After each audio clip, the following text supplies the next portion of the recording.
뼈건강연구소 소장님으로 계십니다.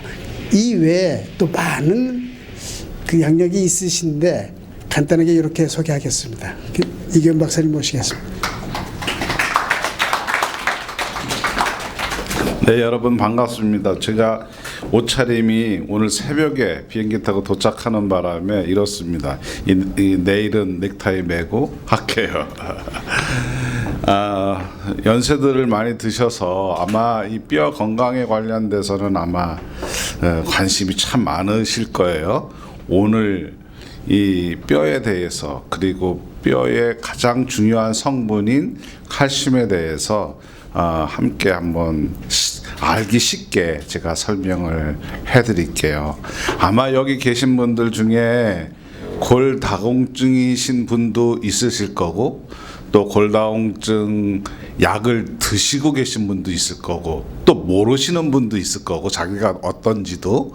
그러니까 요번에 제가 강의를 한 40분 정도 이렇게 천천히 할게요. 알아듣기 쉬우시게. 그런 다음에 제가 모든 분들한테 손목의 그 초음파를 이용해서 골 밀도를 측정을 해드릴게요. 병원에서 하는 것하고 거의 5% 정도밖에 차이가 안 나요. 제가 검사한 것하고 병원에서 검사한 것하고 비교를 해 보셔도 돼요. 그러면 이제 시작하기 전에 한국에서 한 그 비디오가 있어요. 그 비디오를 잠시 한번 보고서부터 시작을 할게요. 칼슘 농도가 낮아지면 왜 많은 증상이 일어나는 것일까? 주위의 심장 근육을 이용해 칼슘이 실제 근육 운동에 어떤 영향을 주는지 확인했다. 주위의 심장에 칼슘이 함유되어 있는 용액을 주입해주자 심장이 계속 뛰는 것을 확인할 수 있다. 쥐 심장을요, 살아있는 쥐 심장을 빨리 떼어내서 아직 살아있거든요. 쥐 심장이. 거기에다가 칼슘이 들어있는 물을 이렇게 떨어뜨리는 거예요. 그랬더니 그래도 쥐의 심장이 벌컥 뛰는 거예요. 그런데 칼슘이 없을 때 한번 보자고요. 그러나 칼슘이 전혀 들어있지 않은 용액을 주입해주자 심장이 멈춰버렸다. 심장이 멈춰요. 몸의 심장은 단 1초도 쉬지 않고 끊임없이 수축 이완 운동을 해서 생명 활동을 유지한다. 이때 심장이 수축 이완 운동을 할 수 있게 심내 역할을 하는 것이 칼슘이다. 혈액 속에 들어있는 칼슘이 심근육 세포로 들어가면 수축 작용이 일어나고 칼슘이 세포 밖으로 나가면 이완 작용을 한다. 만약 세포 속에 칼슘이 공급되지 않는다면 근육 운동은 더 이상 일어나지 않는다. 심장이 멈춰버리는 것이다. 칼슘이 없으면 심장이 멈춰져요. 그래서 칼슘이 너무너무 중요해서 뼈에다가 저장해 놓는 거예요. 그래서 우리가 필요할 때마다 뼈에 있는 칼슘을 빼다 쓰는 거죠. 너무 많이 빼다 쓰다 보면 뼈가 숭숭숭숭 구멍이 뚫리게 되어 있어요. 우리 일생에서 뼈는 총 5번이 바뀌어요. 엄마 뱃속에서부터 시작해서 7살 때쯤 되면 뼈가 완전히 다 새로운 뼈로 바뀌어요. 7살 때서부터 다시 14살 때까지 새로운 뼈들이 계속 생기는데 두 번째로 14살 때까지 바뀌는데 그게 35살까지 그렇게 해요. 그러니까 35살까지 정말 운동도 잘하고 음식도 골고루 섭취하고 그래야만 뼈가 튼튼할 수가 있어요. 그 이후에는 성장 호르몬이라는 것들이 없기 때문에 그 다음부터는 뼈가 생성되지가 않아요. 그래서 그때부터는 뼈에 있는 칼슘을 빼쓰기 시작해요. 35, 40서부터. 특히 여자분들은 폐경이 되면 급속도로 나빠지기 시작해요. 그래서 젊었을 때 건강을 지키지 않으면 나이 들어서 힘들어져요. 유럽에 있는 덴마크라는 나라가 있는데 그 나라에서 3만 명의 사람들을 조사를 했어요. 30년 동안. 50대 때 뼈가 튼튼한 사람하고 뼈가 튼튼하지 않은 사람하고 평균 수명을 측정을 해봤더니 11년 6개월이 차이가 나는 거예요. 뼈가 강건하면 11년 6개월을 더 오래 사는 거예요. 뼈가 약하면 11년 6개월 수명이 더 단축되는 거죠. 뼈가 튼튼하면 뭐가 튼튼해요? 골수가 튼튼해요. 골수가 튼튼하면 백혈구, 적혈구, 면역 세포들을 아주 튼튼하게 만들어요. 그래서 무엇보다도 건강을 지키는 것은 뼈를 지키는 것이에요. 자, 이제 여기 계신 분들 중에 아침 저녁으로 손발이 저리고 차고 한 분들 계실 거예요. 심장이 불규칙적으로 뛰는 분도 계실 거예요. 아까 보셨죠? 칼슘이 적게 들어가게 되면 심장이 제대로 안 뛰어요. 그것을 부정맥이라고 해요. 칼슘만 제대로만 공급해주면 그 심장이 아주 잘 뛰어요. 그리고 손발에 쥐가 나고 손발이 찬 것도 마찬가지로 칼슘이 부족하면 그런 현상이 일어나요. 이제 제가 만들어 온 게 전부 영어로 되어 있어서 아마 보시기에 힘들겠지만 제가 알기 쉽게 설명을 해 드릴게요.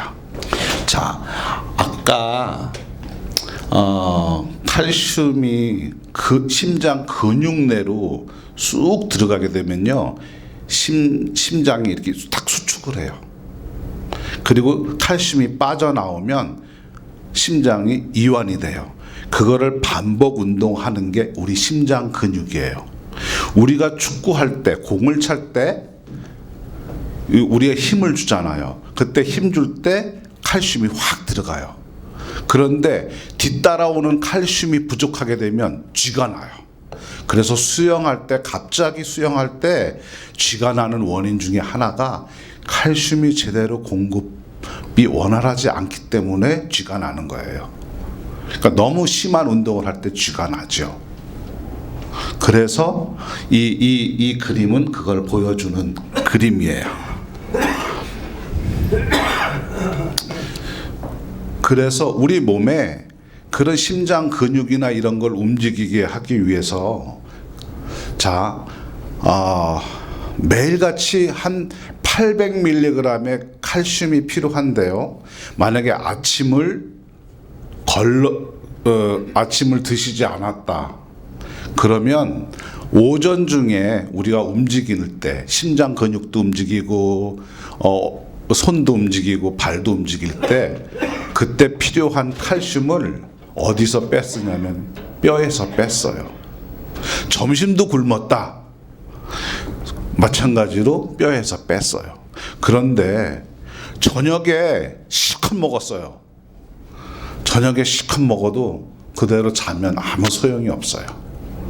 이미 뼈에서 빠진 칼슘은 더 뼈로 들어가지를 않아요. 자, 우리가 아마 여기 있는 분들 대부분 식탁에 칼슘 보충제 있을 거예요.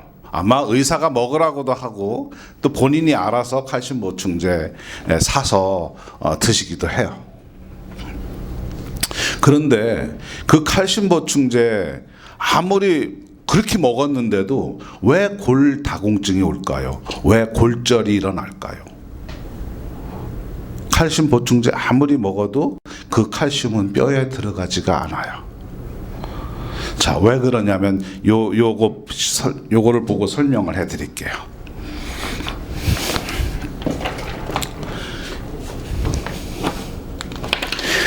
칼슘을 먹으면 이 칼슘은요, 영어로 기호가 CA라고 해요.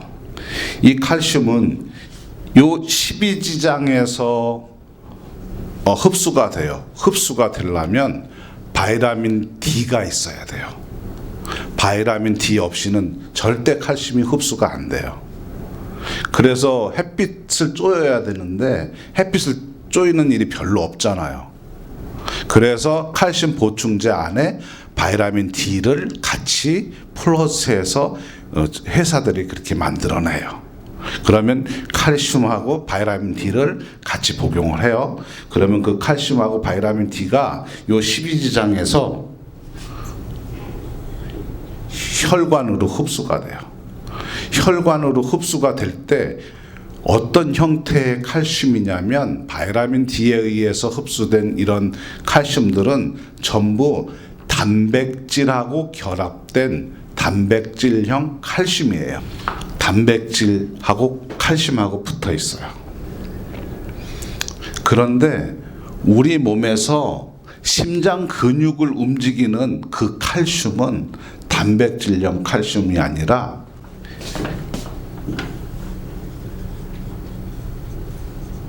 이온 칼슘이에요. 이 단백질 칼슘이 이온 칼슘으로 되기 위해서는 운동을 하지 않으면 안 돼요.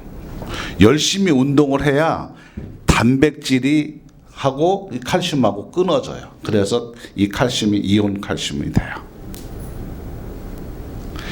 저는 몸무게가 한 82kg 돼요. 82kg 되면 제 몸에 있는 모든 피를 다 뽑잖아요. 그러면 4리터 정도 돼요. 4리터. 4리터 안에 제 피 4리터 안에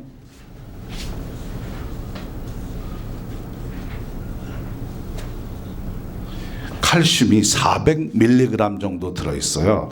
400mg 4리터 안에.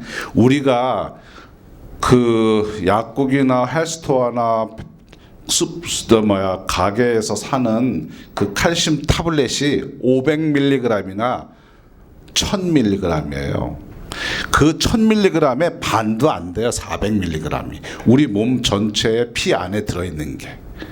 그런데 그 중에서 이온 칼슘은 50%밖에 안 돼요. 200mg밖에 안 돼요.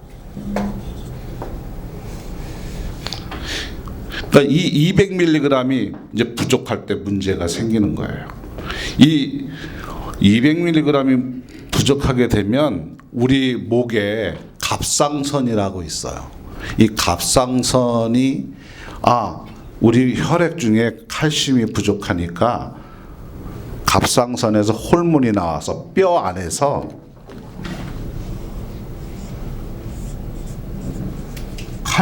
칼슘을 빼내요. 그래서 항상 200mg을 유지시켜야 되는데 갑상선에 문제가 있으면요 뼈에서 칼슘을 못 빼내요. 그래서 갑상선 기능 저하증 있는 분들은 엄청 피곤해요. 그냥 뭐 누울 자리만 보이는 거죠. 그래서 병원에 가서 의사가 갑상선 호르몬제를 처방을 해요. 5mg, 10mg 이렇게요. 그러면 그걸 먹으면 뼈에서 칼슘이 빠져나와요. 그래서 그 조종을 하면 그때는 잠깐 낫죠. 근데 조금 더 힘든 일을 하게 되면 또 바로 까부러져요. 피곤하고. 그게 그 작용을 혈액 중에 있는 칼슘을 잘 조절을 해주는 게 갑상선이에요. 그래서 여기서 갑상선에 문제 있는 분도 계실 거예요. 떼어낸 분도 계실 거고. 그래서 갑상선 그 호르몬제 드시는 분도 계실 거고. 그 호르몬제를 얼마나 많이 아니면 적게 드느냐에 따라서 칼슘이 얼마나 많이 나오고 적게 나오고 그래요. 이 칼슘이 들어감으로써 우리 몸에 이렇게 움직일 수가 있는 거예요. 피곤치 않게요. 갑상선 기능 저하증인 경우에는 제가 뼈를 측정을 해보면 뼈가 엄청 좋아요. 그러니까 은행에다가 돈을 많이 저장을 해놓고 잘 못 쓰는 거죠. 쓸 수 있는 돈이 많은데. 그래서 갑상선 기능 저하증이 그래요. 항진증은 그 반대죠. 그만큼 칼슘이 필요 없는데도 막 칼슘을 막 뺐어요. 그런데 젊었을 때는 그 갑상선 기능이 엄청 민감하게 잘 작동해요. 그런데 나이가 드시면 우리가 칼슘이 10이 필요하다 그러면요 요 갑상선 기능이 너는 10이 이제 필요할 게 아니라 11이나 12 필요할 거다 이래요. 그래서 10을 빼내는 게 아니라 11이나 12를 빼내요. 더 많이 빼내요. 더 많이 빼낼 때 문제가 생기는 게 있어요. 뼈에서 나온 그 칼슘은 혈중의 콜레스테롤하고 결합하는 성질이 있어요. 그래서 콜레스테롤하고 결합하면 동맥경화 아니면 석회화 이런 것들이 형성이 돼요. 그래서 골다공증에 걸린 분들은 그런 동맥경화나 혈압이나 이런 것들이 높게 나타나요. 그래서 이 칼슘이 얼마나 중요한지 얼마 전에 시애틀에 사는 그 러시아 사람이 왔었어요. 정말 뼈도 이렇게 좋고 보기에는요 40대 초반인데 그런데 측정을 해보니까 형편없이 나빴던 거예요. 왜 나빴을까 추정을 해보니까 13살 때부터 보드카를 그렇게 마셔야 됐대요. 가장 우리 몸에 나쁜 게 스트레스예요. 스트레스를 받으면 칼슘 소모나 바이타민 소모가 엄청 심하게 돼요. 그 다음에 술이요. 술, 담배, 그 다음에 카페인 이런 것들이 칼슘 소모를 많이 해요. 이 칼슘이 부족하면 이제 더 큰 일이 발생되는 게 있어요. 다른 것보다도 암 걸릴 확률이 높아진다는 거예요. 우리의 그 몸은 각각의 부분마다 수명이 있어요. 세포마다 수명이 다하면 죽게 되어 있어요. 그거를 죽게 만드는 단백질이 있는데 그걸 P53이라는 우리 세포 안에 단백질이라는 게 있는데 그게 칼슘이 부족하게 되면 그 단백질이 제 역할을 못해요. 그래서 유전자가 복제될 때 이게 돌연변이 돼도 그 단백질은 어떤 역할을 못하죠. 그게 칼슘이 부족할 때 그런 현상이 일어나요. 그래서 대부분 암 환자분들을 뼈 밀도를 측정을 해보면 뼈 밀도가 낮아요. 점점 낮아요. 그래서 암세포는 그 세포 자체가 여기 갑상선이 있고 부갑상선이 있는데 부갑상선 호르몬을 내게 해요. 그 부갑상선 호르몬은 뭐냐면 뼈에는 파골세포하고 조골세포가 있는데 그 파골세포를 이렇게 왕성하게 만들어요. 그래서 암 환자분들은 그런 부갑상선 호르몬 유사한 물질이 발생함으로써 뼈를 다 이렇게 칼슘을 다 빼내는 거죠. 그래서 대부분 서양 의사들은 암 걸리면 칼슘 보충제를 잘 먹으라고 그렇게 처방을 해요. 그런데 아무 소용이 없어요. 그렇게 해도. 그래서 의사들은 이런 얘기를 해요. 칼슘이 부족하면 골 흡수가 시작된다고. 자, 골 흡수라는 말은 뼈에서 칼슘이 이렇게 흡수가 된다는 것이 아니라 뼈에서 칼슘이 빠져나간다는 의미예요. 왜냐하면 심장이나 일반 대사를 더 중요하게 생각을 하는 거죠. 그래서 칼슘이 부족하면 골 흡수가 진행된다. 골 흡수라는 것은 뼈 밀도가 낮아진다. 그런 뜻이에요. 그래서 칼슘은 너무너무 중요해서 뼈의 형태로 뼈 안에다가 저장해 놓는 거예요. 젊었을 때. 나이 들어서 쓸 수 있도록. 우리가 연세가 들면 체온이 낮아져요. 체온이 낮아지는 것이 칼슘이 부족하기 때문에 체온이 낮아져요. 그래서 칼슘만 제대로만 보충해주면 체온이 올라가고 뜨뜻해져요. 제가 암 환자분들한테 그런 칼슘을 제대로 보충을 하니까 체온이 올라가요. 암세포는 36도 이하에서만 왕성하게 활동하는데 체온만 올려주면 암세포도 더 이상 맥을 못 줘요. 그래서 이 칼슘이 너무 중요해서 창조주는 칼슘을 뼈에다가 저장해 놓는 거예요. 그래서 칼슘이 뼈에서 자꾸 빠져나가잖아요. 뇌에서 많이 빠져나가면 알츠하이머 치매의 원인이 돼요. 그리고 다른 부위에서 칼슘이 많이 빠져나가면 부분마다 캔서가 걸릴 확률이 높아지고 당뇨병이나 이런 질병이 걸릴 확률이 매우 높아져요. 아까 그 쥐 심장 보셨죠? 죽은 세포에다가 칼슘을 살짝 하나 칼슘 이온을 떨어뜨리면 40초 내에 이렇게 되살아나요. 죽은 세포도요. 완전히 죽은 세포를 얘기하는 게 아니고 잠시 죽었던 세포를 칼슘을 집어넣으면 이렇게 되살아나요. 1분 내에 되살아나요. 우리가 심정지 됐거나 왜 그 지하철이나 이런 데서 왜 갑자기 쓰러져서 호흡이 멈추고 심장이 멈춘 분들을 쿠션을 가해서 충격을 가하잖아요. 충격을 가할 때 칼슘이 나와요. 그 마사지 할 때, 뼈를 마사지 할 때 칼슘이 나와요. 그래서 그 칼슘이 혈중의 칼슘 레벨을 올림으로써 다시 심장을 뛰게끔 만들 수 있다는 거죠. 아마 며느님 보신 분들, 손자 보신 분들 많으실 거예요. 한국이나 서양에도 마찬가지예요. 7명 어린아이 태아 중에 1명이 장애를 가졌어요. 엄청 심각해요. 그 장애아 중에 완전히 평생 장애로 될 아이는 그렇게 그 1명이 만약에 10명이라면 완전히 장애로 가질 아이들이 물론 절반 정도는 회복을 해요. 절반 정도는 회복을 못해서 평생 장애로 갖게 돼요. 지금 현재 한국에서는 100명의 신생아가 태어나면 49%가 칼슘 결핍증이에요. 칼슘이 결핍되면 제일 먼저 생기는 일이 뭐냐면요, 자폐아가 생겨요. 그 전에는 다운 증후군도 생겨요. 유전자 문제로.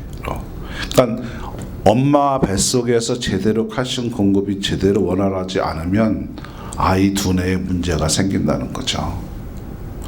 자폐아는 우리가 보통 우울증이라고 그러잖아요.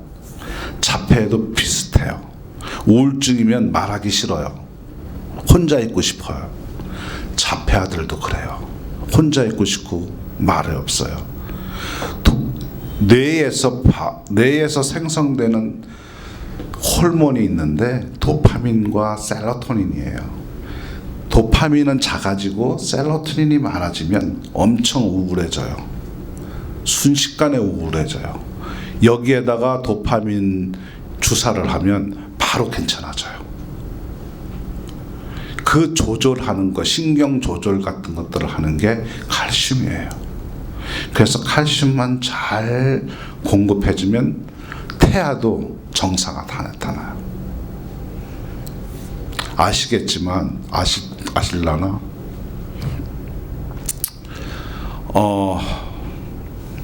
부부 이제 잠자리 하잖아요. 그러면 잠자리 하면 정자가 있어요. 정자가 난자를 찾아가요. 그러면 사람으로 친다면 눈봉사가 십리박 4km 밖에 있는 초가집에 찾아가는 거나 마찬가지예요. 정자가. 근데 정자를 둘러싸고 있는 정액이라고 있어요. 그 정액 내에 칼슘이 없으면 이 정자가 난자를 못 찾아가요. 칼슘에서 칼슘 웨이브를 일으켜요. 꼭 무슨 GPS 기능처럼. 그래서 난자가 어디 있다는 거를 정자 머리에 알려줘요. 그래서 정자가 거기를 쏜살같이 쫓아가는 거죠. 칼슘이 부족하면 수정이 안 돼요. 대한민국 국군들 중에 일병, 이병들을 조사를 해봤어요. 정액 조사를 해봤어요. 보통 남자들 한 번 사정하면 정자의 수가 15,000에서 1억 5천에서 2억 마리의 정자가 나와요. 그 한 5g 정도 되는 한 번 사정한 거예요. 그런데 지금 한국의 남자들은 3천에서 4천만 정도밖에 안 돼요. 그래서 어떻게 해요? 시험관하게 해요. 남자의 정액을 몇 번 사정하게 해서 여러 번 한꺼번에 뭉쳐가지고 와이프 난자 넣고 해서 수정을 시키는 게 시험관 아기예요. 그래서 시험관 아기들은 보면 대부분 두 쌍둥이, 세 쌍둥이 나와요. 한꺼번에 많이 이렇게 하니까. 그로 인해서 그런 칼슘 부족으로 인해서 그런 일들이 이렇게 엄청 많이 나타나요. 아주 심각해요. 예전에는 제가 나이 드신 분, 폐경되신 분들한테 골밀도를 측정해 드렸어요. 그런데 지금은 아가씨들한테도 해줘요. 아가씨들이 다이어트 한다고 음식도 막 굶고 조절하고 불균형한 식사들을 많이 해요. 뼈 밀도를 측정해 보니 형편없어요. 물론 건강한 아가씨들도 있어요. 그래서 제가 얘기가 허리 둘레 1인치는 키운 다음에 결혼하라고 그래요. 많이 먹고 몸매 걱정할 게 아니라 태어나는 아기 걱정하라고. 건강한 아이 얻으려면 건강한 몸이어야 된다는 거 잘 아시잖아요. 그런 거 너무 잘 아시잖아요. 아기가 디페드 있는 장애 가진 아이가 가족에 하나 있다면 얼마나 불행해요. 힘들고. 그러니까 그 전에 혹시 또 매너님들을 아기 가질 예정이라면 정말 꼭 잘 먹고 이것저것 정시더라도 그래야 이제 아기를 갖게 되면 태아가 뼈부터 만들어지잖아요. 그 다음에 두뇌 만들어지잖아요. 두뇌 만들어질 때 잘못 만들어지면 안 되잖아요. 그러니까 정말 우리가 젊었을 땐 잘 몰랐지만 다들 그렇게 사는가 보다 하지만 지금은 이제 과학이 발달됐으니까 무엇 때문에 그런 장애 아이들이 많이 나타나고 그런지는 이제 알잖아요. 이제 아니까 그런 것들이 이제 조심해야죠. 뼈는 제 몸에 있는 살을 다 도려낸다면 제 몸에 있는 모든 살을 다 도려낸다면 뼈예요. 그렇죠? 제 80kg의 제 뼈는 아마 15kg 정도 돼요. 뼈를 다 발라낸다면. 그러면 15kg 정도 되는데 그 중에서 칼슘은 10%예요. 한 1.5kg 정도 돼요. 대부분 모든 칼슘은 뼈에 저장되어 있어요. 그런데 만약에 뼈 밀도가 30%가 없어졌다. 의사가 이제 병원에 가서 진찰하잖아요. 그래서 엑스레이도 이제 뼈 밀도 측정하잖아요. 그러면 T 스코어라고 그래요. 의사가 이제 T 스코어라고 그래요. T 스코어가 -3입니다. 이러면 뼈가 30%가 없어진 거예요. 젊었을 때에 비해서. 그러면 뼈가 저 같은 경우 30% 없어졌으면 15kg 있던 뼈가 10kg밖에 안 된 거예요. 구멍이 펑펑펑펑펑펑 뚫린 거죠. 그걸 의사들은 뭐라고 그러느냐면 골다공증입니다 그래요.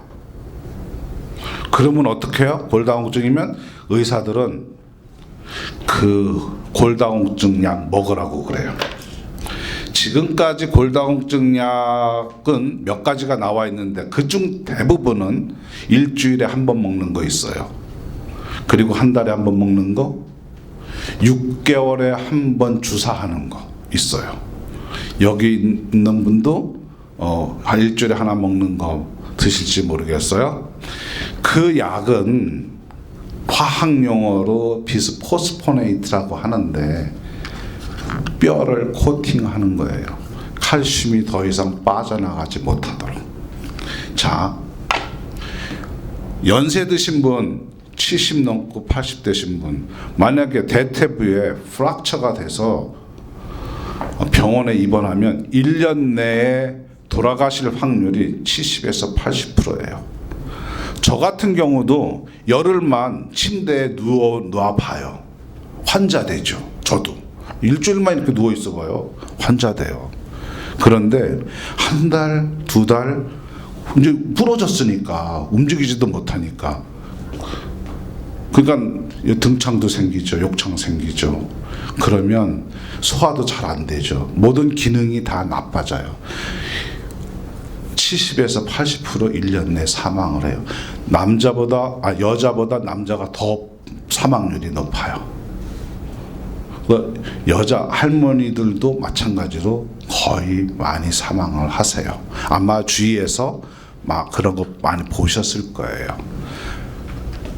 할머니들이 너싱홈에 높은 침대에 안 주무시잖아요. 그냥 매트리스만 이렇게 밑에다가 놓고 방에 놓고 그래 주무세요. 그런데 매트리스 위에서 궁둥이를 이렇게 턱 밑으로 바닥으로 이렇게 떨어졌는데도 불구하고 폭 깨져 버렸어요. 그런 분들 참 많아요. 기침했는데 등에 있는 척추뼈가 나간 분들도 있어요. 워낙 속이 다 벼 있어서요. 수수깡처럼 벼 있어서요. 그래서 이 캐나다에서 1년에 40억 불을 지출해요. 프랙처, 골절로 인한 비용으로요. 그러니까 마지막에 사망하실 때 그 의료비를 다 쓰고 가시는 거예요. 물론 수술비는 한 10,000불에서 15,000불밖에 안 들어요. 그런데 옆에 이제 이렇게 도와주는 분들 인건비다 뭐 이거다 해가지고 1년 내 사용하는 그 금액이 60,000불, 70,000불씩 들어요. 그러니까 캐나다 정부에서 1년에 40억 불을 써요. 미국은 400억 불 써요. 한국은 1조 2천억 원을 써요. 그런데 지금 2013년 기준인데요. 그게 점점 많아지는 거죠. 왜냐하면 연세들은 노인분들이 많아지니까. 그러면 의사들이 뼈를 코팅하는 것 같으면 뼈 밀도도 올리지 못하고 이거 뭐하러 먹냐 그러잖아요. 근데 의사로서도 어쩔 수가 없어요. 들 빠져나가게 만들어야 되니까. 골절돼서 사망하는 것보다 그래도 들 빠져나가게 만들어야 되니까. 그래서 의사들이 처방을 그렇게 하는 거예요. 근데 그런 약들이 또 부작용들이 또 있어요. 소화도 안 되고 식도암을 일으킬 수 있는 그런 그 부작용도 있고 뼈암을 일으키는 부작용도 있고 그래요. 그래서 신중하게 그런 약들도 처방받아야 된다는 거죠. 대부분 운동을 하는 게 뼈한테는 제일 좋아요. 걷기 운동이든 뭐 운동하는 게 제일 좋아요. 그런데 대부분 노인분들은 그냥 걷기만 해요. 그런데 걷기만 하다 보면 뼈는 세로뼈가 있고 가로뼈가 있어요. 세로뼈가 있고 가로뼈가 있어요. 걷기만 하다 보니까 가로뼈가 다 없어져요. 세로뼈만 있어요. 노인분들이. 그래서 슬쩍 삐끄덕하면서 넘어지거나 비틀치면 바로 부러지는 거예요. 가로뼈가 없어서. 그래서 노인분들한테는 그냥 걷기보다 스포츠 댄스 같은 거 있잖아요. 이렇게 옆으로 좌우로 흔들고 하는 그런 운동이 더 좋아요. 걷기만 하는 것보다. 뼈에 좋다고 사골국을 먹어요. 그렇죠? 멸치도 먹고. 사골국이다 멸치다 이거는 동물성이에요. 멸치 한 바가지를 먹어도 뼈 밀도를 높일 수가 없어요. 황소 한 마리를 다 잡아먹어도 황소의 뼈를 다 고아 먹어도 뼈가 숭숭 뚫리도록 펄펄 끓여가지고 다 구워 먹어도 뼈 밀도를 올릴 수가 없어요. 만약에 뼈 밀도를 황소 한 마리 가지고 올릴 수만 있다면 황소 한 마리들 돈 있는 사람들은 못 잡아먹겠어요? 그런데 여태까지 뼈 밀도를 올릴 수가 없었어요. 그저 위안 삼아 그 사골국을 먹고 멸치를 먹고 그렇죠. 자, 멸치를 보세요. 멸치 안에는 뼈 있지만 겉에는 단백질이에요. 그 동물성 단백질을 소화해내기 위해서는 칼슘이 필요해요. 동물성 단백질은 소화되면 산성이 돼요. 그 산성을 알칼리화 시키려면 칼슘이 필요해요. 오히려 칼슘을 더 소모시켜요. 그래서 서양 사람들이 우유, 치즈 이런 걸 먹는 사람들이 오히려 뼈가 더 안 좋고 골절이 더 동양 사람보다 있는 이유가 그 때문이에요. 서양 사람들이 처음에는 뼈대가 크고 해서 뼈가 좋을 줄 알죠. 천만에 만만해요. 속은 폈어요. 오히려 가느다란 그런 동양 사람들의 뼈가 오히려 더 튼튼해요. 그리고 또 한 가지는 여자분들이 출산하잖아요. 여자분들이 출산할 첫 애를 낳으면 그 다음부터 뼈가 엄청나게 뼈 밀도가 높아져요. 다음 아이를 출산하기 위해서 우리 몸이 그렇게 돼요. 그래서 출산한 여자하고 출산하지 않은 여자하고 뼈 밀도를 측정을 해보면 출산한 여자분이 더 뼈 밀도가 좋아요. 그래서 우리 몸이 이렇게 뭐랄까 혼인한 사람하고 결혼하지 않고 그냥 혼자 사는 분하고 이렇게 비교를 해보면 뼈 밀도가 많이 차이가 나요. 요번은 이제 관절 얘기를 조금 해드릴게요. 아마 여기 계신 분들 관절이 안 좋으신 분들 있을 거예요. 그리고 퇴행성 관절염 걸리신 분도 있을 거고, 루마토이드 관절염 걸리신 분도 있을 거고, 루마티즘 걸린 분도 있을 거고. 연골에서 칼슘이 빠져나가면요, 연골에서 칼슘이 이렇게 빠져나가면 연골이 딱딱해져요. 그래서 부스러져요. 무너져요. 그런데 연골에는 혈관이 없어요. 그래서 연골은 재생이 안 돼서 마지막 방법은 타이타늄 볼을 여기다 끼는 수밖에 없어요. 그래서 제가 이 연구도 계속 했는데 이제 연골 안에 칼슘을 넣을 수 있는 방법을 알아냈어요. 그래서 연골에 또 연골이 다시 재생이 되죠. 그러니까 대부분 아마 50, 60 빠르면 40에도 관절이 안 좋은 분들이 있어요. 칼슘하고 관련된 질환은요 150여 가지 정도 돼요. 암서부터 시작해서 관련 안 되어 있는 게 거의 없어요. 그래서 그 중에서 가장 그래도 눈에 띄는 것이 골다공증이라는 거죠. 복잡한 거는 그냥 지나갈게요.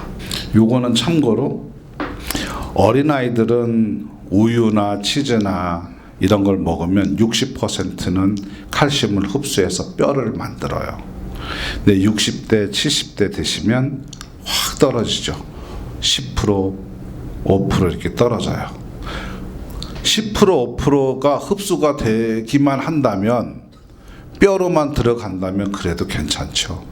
근데 어린아이들은 뼈로 들어가는데 연세가 들면, 나이가 들면 뼈로 들어가지 않는 게, 그래서 신생아들이 48%였네요. 48%가 칼슘 결핍으로 인해서 신체 발육, 미수가, 조사나 그 다음에 자폐, 간질, ADHD, 막 집중력 안 되는 아이들 있잖아요. 부산한 아이들, 이런 질병들이 걸리게 되죠.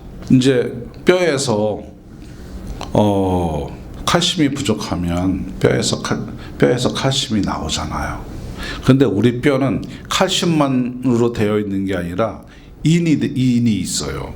그래서 우리 뼈는 인회석이라고 하는데, 가끔 예전에 아마 들어보셨을지 모르겠어요. 공동묘지에 푸르스름한 불 나는 거. 뼈가 공기 중에 비 올 때 공기 중에 노출이 되면 그 뼈에 있는 인이 산화되면서 그 연한 불꽃이 일어나요. 그게 인이에요. 그래서 우리 몸에 있는 이 뼈는 인하고 칼슘하고 결합되어 있는 거예요. 그런데 칼슘이 빠져나올 때 인도 같이 빠져나와요. 인이 빠져나오면 무슨 현상이 일어나느냐면요. 인은 바이러스의 먹이에요. 우리가 추우면 등골이 오싹하잖아요. 이렇게 하잖아요. 그때 체온을 올리려고 칼슘이 빠져나와요. 그래서 체온을 올리려고 하는데 인도 같이 빠져나와요. 인이 같이 빠져나오면 우리 몸 안에 들어와 있던 바이러스가, 인플루엔자가 그 인을 먹고서 확 번식을 해요. 그게 감기예요. 그래서 칼슘만 제대로만 공급해주면 감기 안 걸려요. 그래서 1년에 한두 번 감기 잘 안 걸리는 분도 있어요. 감기를 아주 달아놓고 걸리는 사람들도 있고. 감기 잘 안 걸리는 분은 이 갑상선 기능이 아주 좋은 분들이에요. 빨리 칼슘 레벨을 맞춰주니까. 감기 잘 걸리는 분들은 뼈에서 자꾸 칼슘이 빠져나가니까 인이 많아지니까 그 바이러스가 번식하는 거예요. 그런데 또 억울한 일이 있어요. 칼슘 빠져나오는 것도 억울한데 인이 같이 빠져나오니까 여기 보세요. 칼슘의 양 곱하기 인의 양. 그러니까 혈액 중에 칼슘의 양과 인의 양이 100cc의 혈액량에 60mg이 넘게 되면 이게 칼시피케이션이나 석회화가 돼요. 우리 몸에서 석회화를 만들어요. 그래서 동맥에 석회화가 되면 동맥경화, 심장에 석회화가 되면 심장마비, 그리고 근육 내에 석회화되는, 아마 여기 분들도 이거 50견인 것 같은데 이런 분들이 있을 거예요. 사진 찍어보면 석회가 나타나요. 그건 눈꺼풀에도 석회가 나타날 수 있고 콩팥에 어디건 다 나타날 수가 있어요. 골다공증 걸리면서 칼슘이 빠져나오면서 인도 같이 빠져나오니까 그런 현상이 일어나는 거예요. 그러니까 나이 들면 들수록 점점 그냥 막 안 좋은 일들이 계속 생기게 되는 거죠.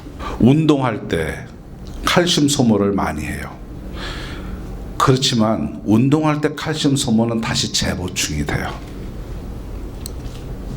사우나에서 땀을 다 빼잖아요. 한 2시간 빼잖아요. 그럼 칼슘 보통 시간당 200에서 300ml가 빠져나가요. 한 2시간 빼면 하루 소모될 거 다 빠져나가요. 땀으로 그냥. 그래서 사우나 자주 하시면 나른한 게 고뇌해서 나른할 수도 있는 거지만 칼슘 다 빠져나가니까 아이고 힘들다 그러고선 몸이 나른해지는 거예요.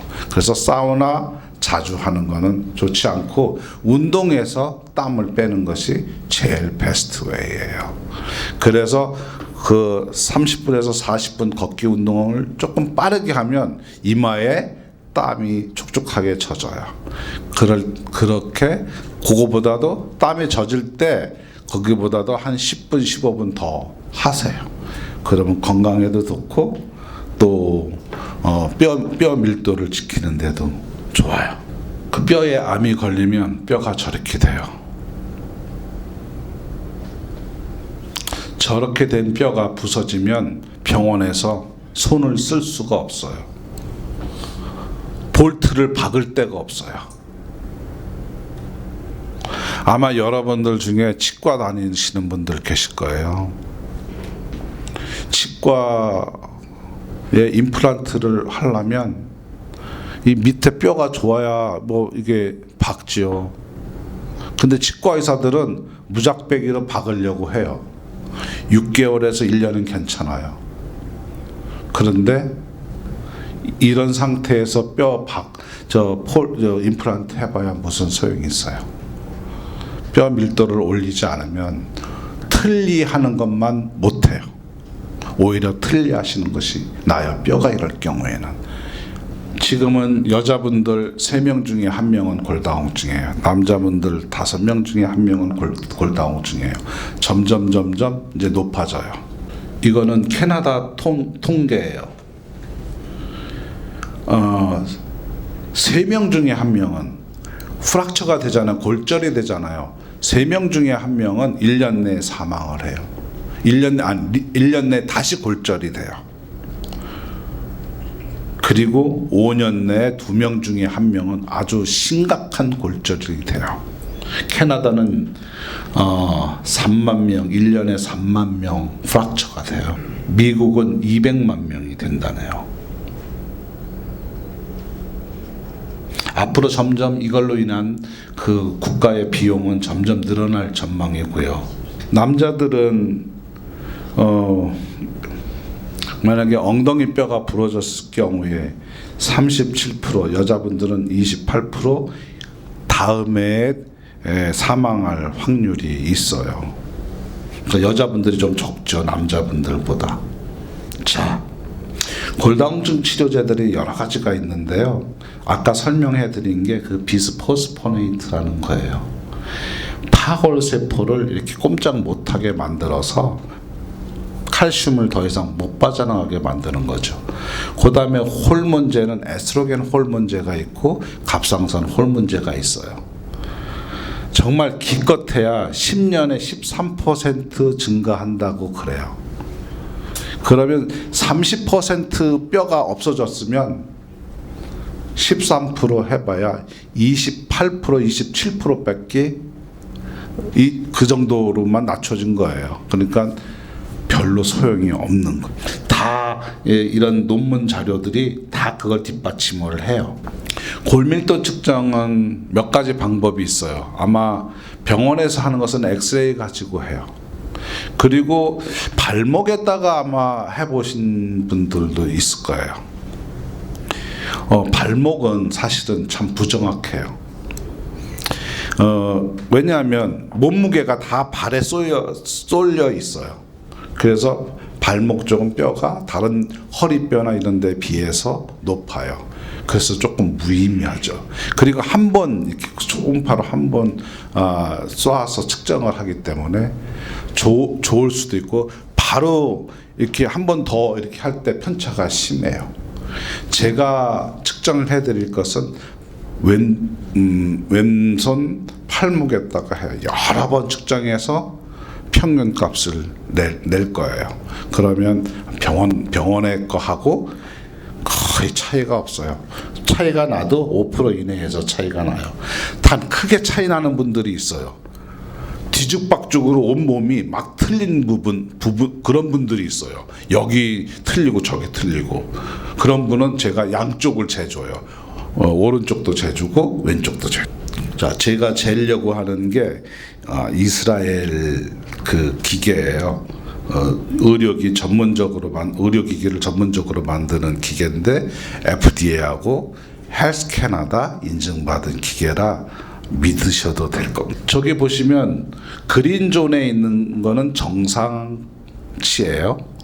옐로우 존에 있는 거는 골 부족증이에요. 그리고 레드 존에 있는 거는 골다공증인데 25%의 뼈가 없어졌을 때 골다공증으로 병원에서 의사들이 진단을 해요. 이분 비디오 잠깐 보여드릴게요. 아침마당에서 나왔어요. 아마 한국의 홀트 아동복지라고 아실 거예요.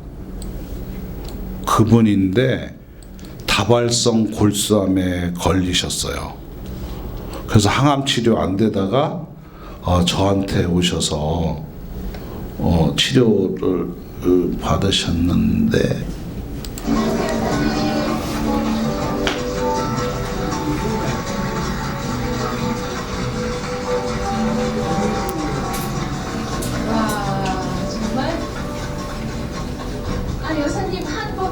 씨 같으세요. 앉으십시오. 예, 모시겠습니다. 한복이 참 잘 어울리시네요. 한복 몇 번 나가고 계세요? 20개. 그렇지만 다 입어쓰는 건 아니고. 예. 이거 새로 맞추었어요. 제가 8승이라고. 우리 일산 센터에서는 잘 맞고 졸업했던 사람들이 해서원생들 자기네 회가 있어요. 졸업에 8승까지 해요. 8가지 닦았어요. 그러셨군요. 근데 팔순이라는 게 믿겨지지 않을 만큼 늘 아이들과 함께 있으셔서 그런지 정말 피부도 너무 뽀얗시고요. 네. 인상 참 좋으시죠. 네. 항상 좋은 생각을 하고 좋은 일을 갖고 좋은 마음을 갖고 좋은 일을 하시기 때문인 것 같습니다. 건강은 괜찮으세요? 아이고, 2년 전에 골수암에 걸렸어서 그래서는 치료 받았는데 한 1년 전부터 어떤 캘셈이라는 약 마시는 약 생겨서 지난번 피검사 거의 정상적으로 나왔으니까 그래서 많이 회복됐어요. 다행입니다. 이분은 다발성 골수암이었어요. 그러니까 뼈에 암이 생긴 거죠. 그래서 백혈구 수치들이 엄청 낮아졌어요. 그래서 칼슘의 레벨을 올려주니까 암이 없어진 거예요. 정말 간단해요. 항암제는 암세포를 죽이는 거지만요. 이 별것 아닌 우리 뼈 안에 들어있는 이거 별것 아니라고 생각하는 이 칼슘이 그런 어마어마한 작용을 해서 그 다발성 골수암 몇 년 돌아가실 분이었었어요. 이분은 마지막에 키모 다 하시고 다 전혀 이제 키모가 안 듣는다고 그러고서 저한테 오셨었어요. 키모를 하니까 신장 기능이 90%가 없어졌었어요. 신장 기능이 10%만 있으면 콩팥이요, 심장 아니고 신장 기능이 10%밖에 없으면 신장 이식을 해야 돼요. 피를 못 걸러주니까. 그런데 칼슘 레벨을 올려주니까 신장 기능도 정상이 되고요. 골밀도 엄청 낮았었어요. 이분은 골수암이니까. 칼슘 레벨을 올려주니까 골밀도도 정상, 신장도 정상, 지금은 정상이에요. 그래서 이분은 지금 일산 홀트 아동복지에 지금 82이세요. 80에 걸리셨어요. 79에 암이 걸리셨었어요. 그리고선 힘들어서 안 되다가 칼슘을 저한테 처방받고 그러고서 나으셨어요. 그러니까 작년에 여름에 밴쿠버에 오셨었어요. 그래서 이렇게 별것도 아닌 칼슘 다 알잖아요. 그렇지만 그 칼슘이 우리 몸에서 어떤 역할을 하는지만 알면 왜 이렇게 중요한지를 알면 소홀히 할 수가 없죠. 다 끝났고요. 혹시 질문 사항 있으면 질문 받고 그 다음에 제가 그 다음부터 연세 드신 분, 힘드신 분부터 먼저 뼈 밀도를 측정해 드릴게요. 일반 시중의 슈퍼리멘트 칼슘하고 이 박사님이 개발하신 칼슘의 어떤 차이점을 말씀해 주세요. 차이점이요. 중요한 거 질문하셨네. 제가 설명을 안 드렸는데. 제가 개발한 게 일반적인 칼슘은 화학적으로 완전 결합을 하고 있어요. 일반 여기 이런 벽에 칠한 게 탄산 칼슘이라고 그래요. 석회석을 갈아가지고 페인트로 칠해서 만든 거. 탄산 칼슘. 우리 런던 드럭이나 이런 데서 판매하는 거, 코스트코에서 판매하는 거 탄산 칼슘이 대부분이에요. 그 다음에 젖산 칼슘이라는 것도 있고 구연산 칼슘이라는 것도 있고 별의별 게 다 있어요. 그런데 그런 칼슘들은 바이타민 D가 있어야만 혈중으로 흡수가 돼요. 5%든 10%든. 그런데 혈중으로 흡수가 된다 하더라도 뼈로는 안 들어가요. 그래서 제약사들이 또 그런 걸 제조하는 회사들이 우리는 흡수율이 좋다, 엄청 좋다 이렇게 얘기를 하는 것은 그냥 혈액 안으로 들어가는 것까지만 얘기하는 거예요. 뼈로는 들어가는 걸 얘기하는 거 아니에요. 만약에 그게 뼈까지 들어간다 그러면 뼈 나빠질 분 아무도 없어요. 그리고 골다공증 걸릴 분 아무도 없어요. 5%가 들어가든 10%가 들어가든 계속 먹어주면 되니까요. 그럼 뼈로 다 집어넣어주면 골다공증 걸릴 이유가 없죠. 근데 그거는 뼈로 안 들어가요. 근데 제가 개발한 이 그 칼슘은 뼈로 들어가요. 뼈로 들어가서 제가 아까 얘기했잖아요. 제가 만약에 뼈가 15kg인데 30% 마이너스 3이라면 30%가 뼈가 빠졌다고 생각을 해봐요. 그럼 5kg가 뼈가 없어진 거예요. 속에 있는 5kg가. 그런데 제가 개발한 거를 먹으면 한 6개월 정도면 뼈가 다 채워져요. 자, 제가 하나 보여드릴게요. 이거 제 이빨뼈예요. 여기 있는 뼈. 10개월 전에 뼈를 충치가 생겨가지고 뺐어요. 왼쪽 아래쪽에 임플란트 해야 되죠. 저기 보세요. 이만큼 파졌어요. 그죠? 이만큼 파졌어요.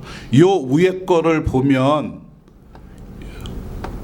원래는 이렇게 동그래야 되는데 다 없어졌어요. 이 턱뼈가 이렇게 푹 파여 있는 거예요. 그러면 여기 의사들이나 한국 의사들이나 세계 어느 덴티스트들이 간에 뼈 이식해야 된다고 그래요. 그래서 뼈 가루를 뼈 은행에서 사와서 여기다가 심어요. 그래서 1년 정도 내둬야 이게 거기서 자라죠. 자라면 그 부위에만 자라요. 다른 데는 또 다 마찬가지로 뼈 밀도가 약해요. 그런데 제가 밴쿠버 저 치과 의사한테 나 그 뼈 이식 안 하고 그냥 내 방식대로 하겠다고 그랬어요. 그리고선 내 방식대로 한 다음에 다시 10개월 후에 사진을 찍었어요. 평평하게 됐죠. 평평하게 됐죠. 그죠? 파였던 게 평평하게 됐고 요 위가 볼록하게 올라왔죠. 턱뼈가 이렇게 볼록하게 올라온 거예요. 이제 임플란트 하는데 지장이 없는 거예요. 어떤 약이라도 이렇게 할 수가 없어요. 지금 현재 나와 있는 약들 중에 뼈를 이렇게 다시 재생시키는 일은 없어요. 한국의 인사돌이라고 있죠. 한국의 이가탄이라는 거 있죠. 10년, 20년을 먹어봐요. 뼈가 이렇게 되나. 그렇죠. 그래서 확실하게 제가 개발한 칼슘은 뼈로 들어간다. 그래서 그걸 동물 쥐 실험을 했어요. 그리고 이제 요번 달부터는 생쥐에다가 암 실험을 해요. 이제 생쥐를 암을 걸리게 해서 칼슘을 먹여서 암이 낫는지 안 낫는지 그런 실험들을 해요. 그래서 그런 실험들을 하는 거 이런저런 것 하는 거를 여기 페더럴 가버먼트에서 이렇게 서포트를 해요. 저한테 2년 전서부터. 사이드 에펙트는 없어요? 그것도 좋은 질문 하셨어요. 이 칼슘은 5mg만 먹어요. 5mg. 일반적으로 칼슘 500mg, 1000mg 먹잖아요. 이건 5mg만 먹어요. 그러면 5mg만 먹잖아요. 제가 200mg이 아연 칼슘이라고 그랬잖아요. 혈중에. 그러면 이 200mg이 203이나 202가 돼요. 5mg이 다 들어가지는 못해요. 202나 203이 되면 여기 호르몬이 바로 작동을 해요. 칼슘이 들어왔구나. 빨리 뼈로 집어넣어야겠네 이래요. 그래서 이게 바로 뼈로 들어가요. 그래서 제가 한 2,500명 이상 뼈 검사를 밴쿠버에서 했어요. 그리고 임상도 했고 최대한으로 3개월이면 정상되는 분도 있고 6개월에 정상되는 분이 있어요. 그런데 골다공증 치료제를 먹으면 뼈 밀도가 안 올라가요. 스탑해야 돼요. 왜냐하면 뼈를 코팅했으니까 여기를 코팅해 버리니까 들고 날고 할 수가 없는 거예요. 칼슘이. 그래서 그 골다공증 치료제는 끊어야 돼요. 끊으면 바로 끊기는 게 아니에요. 여기 쌓여있던 골다공증 치료제가 3개월에서 길면 6개월까지 가요. 그래서 의사들이, 치과 의사들이 임플란트 하기 전에 골다공증 치료제 복용하는지 묻잖아요. 그죠? 왜냐하면 그 치료제를 먹으면서 저 치과 충치를 발치한다든가 할 때는 뼈 괴사가 일어나요. 그러니까 겉은 코팅됐고 속은 곱는 거죠. 그래서 뼈가 괴사가 돼요. 그런 일들 많아요. 그래서 잠시는 몰라요. 임플란트 한 다음에 잠시는 몰라요. 그게 2, 3년 후에 괴사되면 그때 알아요. 그때는 정말 큰 일이죠. 이 뼈를 다 드러내야 되니까. 근데 비타민 D3와 같이 복용을 해야 됩니다. 아니요, 이거는 그냥 그럴 필요도 없어요. 이것만 공복에 드시면 돼요. 그런데 임상 실험은 다 끝났습니다. 예. 그러면 FDA도 일단은 캐나다 정부에는 서플리멘트로 등록이 되어 있고요. 지금 치료제로 임상 중에 있어요. 서플리멘트로서 드시는 데는 전혀 의사 처방이 안 된대. 의사 처방 필요 없어요. 그러면 혜택이. 네? 봄 있는 사람은 혜택이. 네, 그렇죠. 이제 치료제로서 이제 등록이 되면 다 이제 혜택이 있겠죠. 아마 지금 각 나라, 일본도 그렇고 한국도 그렇고요.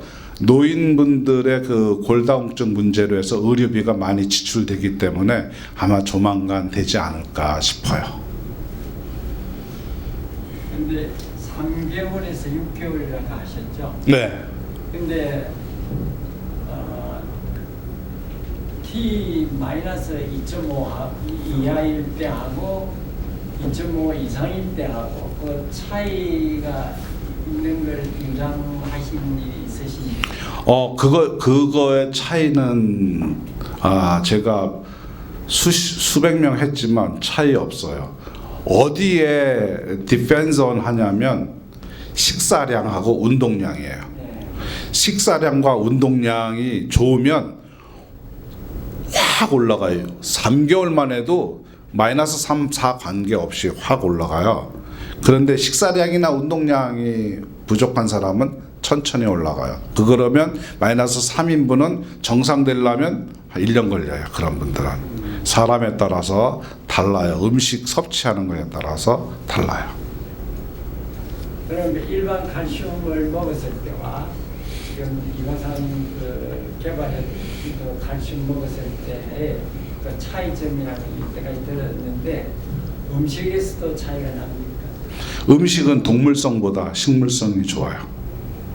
동물성을 먹게 되면 몸을 산성으로 만들어서 칼슘 소모가 많아요. 그러니까 칼슘이 많이 들어있는 콩이나 시금치나 이런 거를 식물성에서 찾는 것이 좋아요.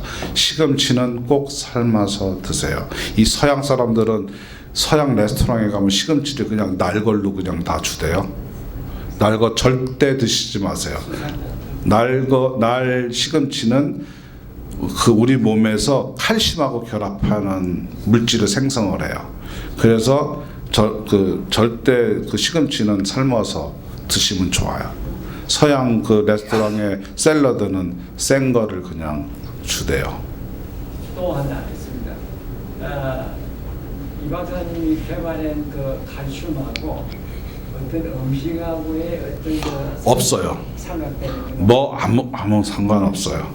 그리고 혹시 혈압약이나 당뇨약이나 이런 거 드시는 분 칼슘 이거 드시면서 체크해 보면 반으로 줄일 수가 있어요. 그래서 당뇨 걸린 분도 나으시고. 근데 난 칼슘을 설치할 때 철분하고 같이 먹지 말라는 말이 있었거든요. 좀 전에. 네. 우리 이 개발한 칼슘은 공복에 드시도록 추천을 해요. 공복. 예, 다른 약이나 다른 비타민이나 뭐 이런 것들은 얼마든지 다 드셔도 돼요. 그거는 식사 중에 드시는 게 좋아요. 다른 것들은. 근데 이거는 공복에 드시게, 아니면 뭐 식사하시기 한 30분 전에 드시든가. 그럼 스토마 트러블은 없습니까? 없어요. 다른 것들은 막 그 스토마 트러블 있잖아요. 더부룩하고 소화도 안 되고 막 변비도 일으키기도 하고 뭐 그렇죠. 콜레스테롤 약 같은 거 같이 먹어도 됩니까? 콜레스테롤 아마 캐나다 의사는 리피톨이라는 거 처방할 텐데요. 근육 무력증 생기게 돼요. 이 칼슘 먹으면 콜레스테롤이 뚝 떨어져요. 그럼 액션 중에서 콜레스테롤 저하제하고 같이 복용해도 전혀 관계가 없는데 그거 안 드셔도 된다는 얘기예요. 그리고 LDL은 낮추고 HDL은 높여요. 그 동물 실험에서 다 나타났어요. 동물실 인체는 제가 직접 했어요. 했는데 결과는 저는 리피톨 같은 거 안 먹어요. 제가 한 말씀 드릴게요. 예. 저는 그 서재영 공에서 박사님이 약을 공고받았습니다. 네네. 너무나도 감사하고요. 네. 감사 인사를 드리고요. 그래서 제가 12월 14일부터 이 약을 복용하게 됐습니다. 제가 그 8년 전에 대행성 관절염으로 해서 많이 고생했습니다. 그래서 고생하다가 소재영 사장님이 이 약을 한번 드셔보라고 해서 박사님께서 연구하신 우리가 되리라고 해서 그거 12월 14일부터 들었는데 두 병 드니까 아프지 않던 그 관절들이 막 아파나고 막 그렇게 통증이 없다. 그래서 그 통증이 오는가 동시 한 4병 정도 먹으니까 완화됐다가 다시 재생하고 그렇게 아프다. 그런데 저한테 이 골반이 아프면서 이 허리 통증이 많이 생기는데 6병 먹고 나니까 그 통증이 멎어지고 그런데 지금은 이 딱 인쪽 무릎이 딱 맞히는 거에 지금 그 전에 인쪽 무릎이 딱 아파서 그래서 대행성 관절염으로 하는데 지금까지는 통증은 거의 좀 없어졌는데 아직까지도 마치고 걸을 때 그 마치는 증상이 나타나고요. 그리고 머리 아프던 것이 아침에 일어나면 머리 아프던 것이 그게 머리 아픈 게 좀 없어지고 이런 증상이 나타납니다. 그래서 지금 7병째 먹는데 아직까지 더 먹어야 되는지 그리고 더 드셔야 돼요. 제가 더 설명을 해드릴게요. 네. 사람마다 달라요. 제가 뉴욕에 갔었었는데 어느 장로님이 제가 뉴욕에 있었는데 업스테이트 뉴욕에 한 3시간 거리에서 그 내외가 왔더라고요. 장로님하고 그 부인이 같이 내려왔어요. 그 비가 오는데 내려왔는데 뭐라 그러냐면 여태까지 설거지 밥을 남자인 장로님이 다 했대요.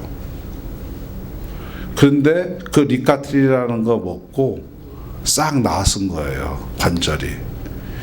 30년을 미용사를 했던 분의 남편이 밤마다 하는 일은 뭐냐면 약국에서 사서 파스 가위로 잘라가지고 마디마디 붙여주는 게 그 양반 일이었었어요.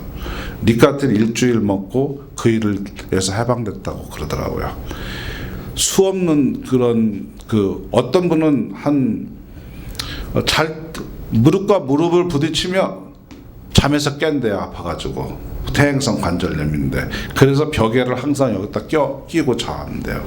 자다가 벽에가 바깥으로 튀어나가면 깜짝 놀라가지고 다시 또 이렇게 벽에를 다시 끼고 자고 보름 만에 아침에 일어났는데 벽에가 저기 가 있었다는 거예요.